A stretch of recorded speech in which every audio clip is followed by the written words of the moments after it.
အားလုံးပဲ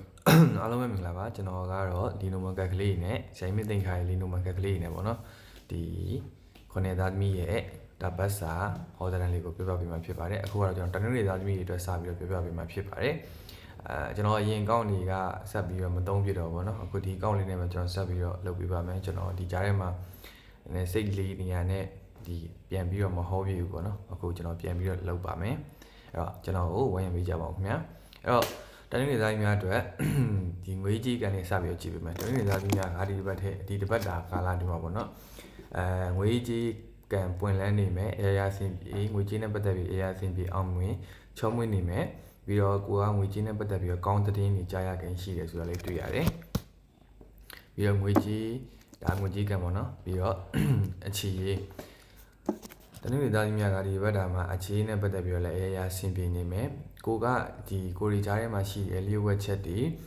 ချစ်သူနှုတ်ကြားမှာရှိတဲ့ဘယ်လိုပြောရမလဲလျှို့ဝှက်ချက်တွေနားလည်မှုတွေဒါတွေကိုတိဆောက်နိုင်မဲ့ဖြည့်ရှင်းနိုင်မဲ့ကာလလို့မြင်ရတယ်အဲ့တော့ဒီကြားထဲမှာဒီအခြေရေးလေးကလည်းကန်လေးကကောင်းနေတယ်မှာပါတယ်ပေါ့နော်ပြီးတော့အိမ်အောင်ရေးကတော့တဲ့တနင်္ဂနွေသားသမီးများကအမျိုးသားတအူကြောင့်စိတ်နှောက်ယှက်ဖြစ်စရာတွေကြုံရမယ်စိတ်ညစ်စရာလေးတွေကြုံရမယ်တပတ်တာကာလပဲဖြစ်ပါတယ်ပြီးတော့ကျမ်းမာရေးဒုတိယသားကြီးများအတွက်ကျမ်းမာရေးကတော့မထင်မှတ်ထားတဲ့ယောဂဝေဒနာလေးတွေခံစားတတ်တယ်ဥပမာဦးခေါင်းနဲ့ပတ်သက်တာပြီးတော့နှာခေါင်းပေါ့နော်အဲ့လိုမျိုးအသက်ရှူလမ်းကြောင်းနဲ့ပတ်သက်တာဒါမျိုးလေးတွေနဲ့ပတ်သက်ပြီးတော့ယောဂဝေဒနာလေးတွေခံစားခင်တွေ့ရပေါ့နော်အဲ့တော့ကျမ်းမာရေးလေးလည်း queue site ပါအင်တော်ရေးလေးလည်း queue site ပါအဲ့တော့ဒီတပတ်တာကာလအတွင်းမှာတနင်္လာသားကြီးများ